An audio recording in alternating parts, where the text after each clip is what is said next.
Hey folks, Jimmy here, aka Palette of the Dead. Welcome back to the channel and welcome to the latest issue of White Dwarf magazine.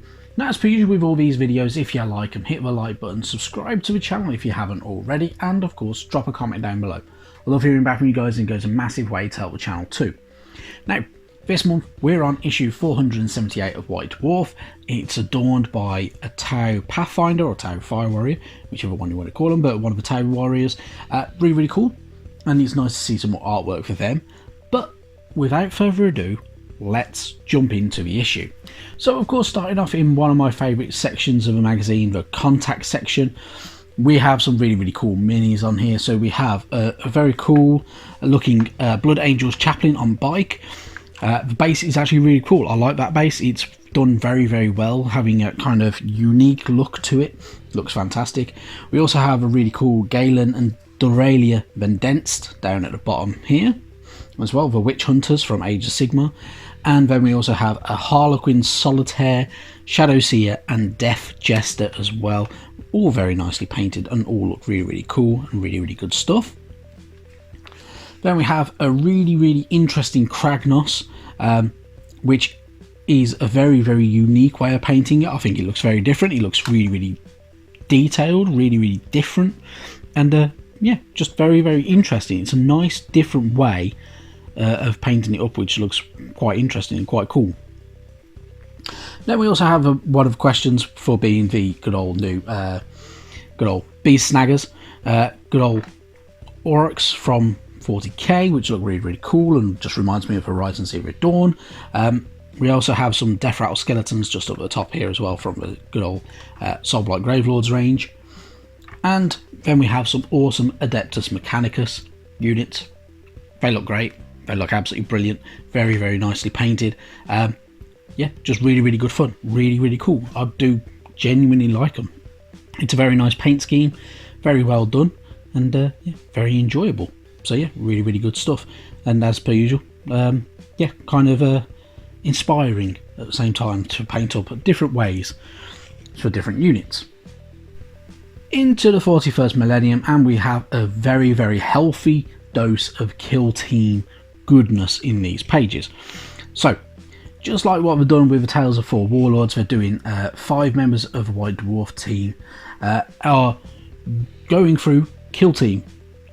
So they all have different units, different soldiers that they are going to use, and yeah, some really cool stuff. So first off, we have some awesome Orcs, some Orcs. They look really good, with even a squig running along with that kind of bomb squig, which looks really cool and really good fun. Really nice. I do like the look of them. They look pretty damn good, and yeah, could be quite interesting to see a bit more of those as it goes on. Then we have the good old Harlequins, some good old Eldar, which look really nice, and they're very well done, and yeah, just really enjoyable. So really cool stuff. Really nice to see, in all honesty. Then we have some Thousand Sons looking really nice. I do like the Thousand Sons. They are probably the best Chaos faction in my mind in Warhammer 40k. They look really nice. They look really good. It's just so unique, so different, which is the nice thing about them. So they look really good. We also have some good old soldiers of the Astra Militarum as well. Once with these, I must admit, I'm always up and down on them. I do like the look of them, that old school kind of standard human look, but sometimes they think they look a little bit boring, but these are actually really nicely done. They look really good and quite enjoyable as well. And then we have some Tau as well. So Tau are one of my other favourite factions from 40k. They look really nice. These are very nicely done, very different, having that kind of frosted white kind of looking weaponry, which makes them stand out a lot better and makes them look very different and very unique. So really good stuff with those, and yeah, just something very different and very kind of cool looking at the same time. Really good stuff. They are going to go through over all these different sections, so they are also have the being able to create a kill zone. So of course, Kill Team games are fought in kill zones, and you can utilise terrain in a lot of different areas. So you can have a lot of these kind of traversable and vantage point areas on these walkways, which you can buy from GW. But also going to be you can use, if you wanted to, you can use different terrains. So you can have some volatile terrains, such as barrel, inaccessible terrains, very, very high vantage points with certain buildings, inspiring sections such as statues and shrines, and much, much more. And even you can utilise some forestry as well if you wish to. But really, really good stuff. So a lot of rules going through how to utilise a lot of the different areas and different kind of terrain pieces that you can get hold of. Adds to your game, makes it a lot more fun, and can just be very, very interesting. Gives you some vantage points, gives you some nice focal points that you can use in your games as well. So whether you use them as control points, or if you just want to utilise them as part of a landscape, so you can get an advantage over your opponent. Really, really good stuff. Moving into the Mortal Realms in the Age of Sigmar, we have the fantastic Warhost section, which is an ongoing series of articles, which gives a lot of inspiration for painting and modelling that you can utilise. And we have some very, very cool stuff, some beasts and monsters. So some of these are looking very, very nice.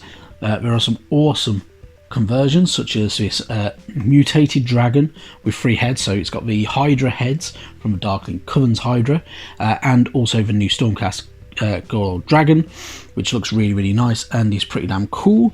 We have some fell bats, which look very, very nice and very, very well painted. And I must admit, I need to get some of these for my good old Soulblight Gravelord army at some point. But yeah, really, really good stuff. We also have a lovely Arachnarok spider, which looks very, very good, and that base is absolutely fantastic. That is a proper showpiece base, if I do say so myself. I really, really like that. I think it looks fantastic. And lots of little hidden items in there and kind of objects. So we have like another spider creeping out. We have somebody being immolated by the spider itself as well, which looks really, really cool. Then we have some awesome extra bits and pieces. So a Knight Draconis just up here as well with a flaming sword. Looks really nice. Looks really, really good. A Bastillodon with a solar engine as well.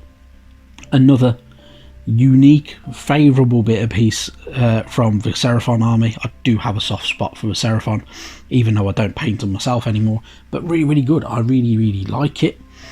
We have an awesome Lord of Change just over here, and utilising some of the train trees that you can buy as well makes it stand out a lot better and makes it very, very unique. Makes it look really, really cool and a bit more special as well. We also have a really cool, slightly modified Leviathan, which looks really, really nice as well, having that kind of lamprey kind of from the anglerfish as well, so kind of aesthetic to it. We have a very cool Kragnos with that kind of green glow, so it's like the light's being, a green hazy light is being projected against him, which actually makes it look very, very unique. It makes it look very, very cool and very different as well. We also have some awesome bits and pieces as well from the kind of Forces of Death as well. So we have a Desert Tracker Beast just up in the corner, which is kind of been converted from the good old Laukathay Mini. We have an awesome Terrorgeist, and we have an awesome Vampire Lord on Zombie Dragon conversion as well from the good old Draconith from the good old Stormcast Eternals range, and some good old and a Vampire Lord as well. And we have some more as well from the good old Oryx, and we also have a very nice Archilian King as well on its Deep Mare. Really, really nice, really, really good stuff. So if you're going to be painting up any of these big creatures, definitely worth having a look through all of this and getting some inspiration, because these are really, really good and really, really cool. And yeah, just inspires me to get on with my Dominion box and get painting up some more of my Oryx, which will be very, really good. But yeah, absolutely fantastic stuff. Really, really cool. Really, really nice to see all of these as well, these big fellas, which make them really damn good. If you're into reading your battle reports as well, there is an awesome Age of Sigmar battle report with the good old Flesh Eater Courts going up against Blades of Khorne. Really, really cool and quite interesting to go through as well. So very, very nicely done. Flesh Eater Courts just up there, and the Blades of Khorne, a very nice 2,000 point army. Looks really, really good, very well done, very in keeping with how the Blades of Khorne classically look.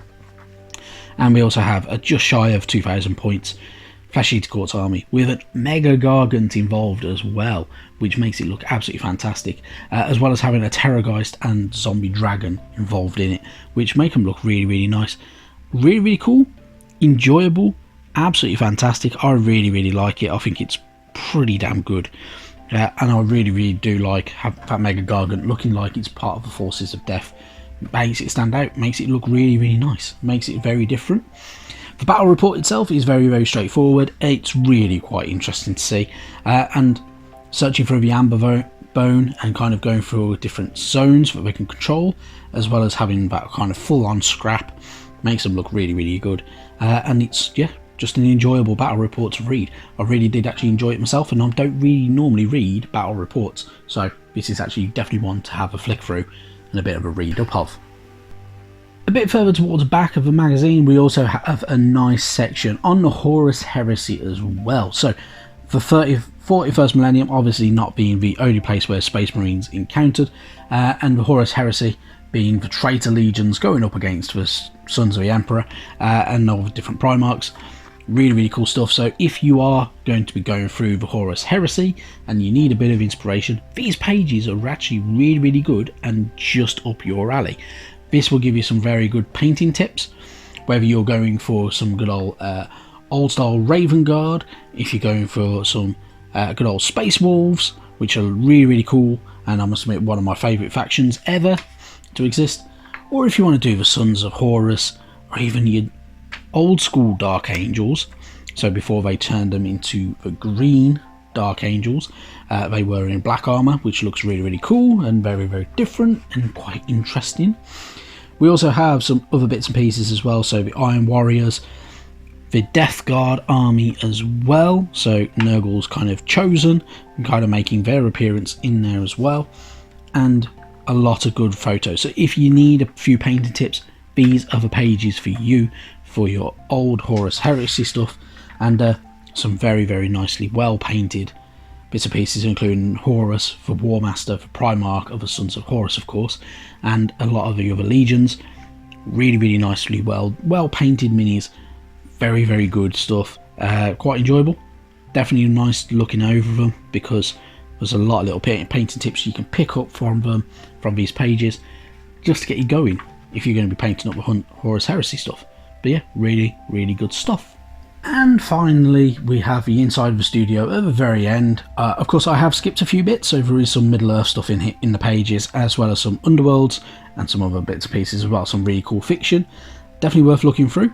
But yeah, you also have some catch-up on the hobby bingo of certain members of the White Dwarf team, as well as some of their minis that have been painted up. So we have some awesome Blade Guard veterans, which look really nice, and some World Bearers, which look very good as well.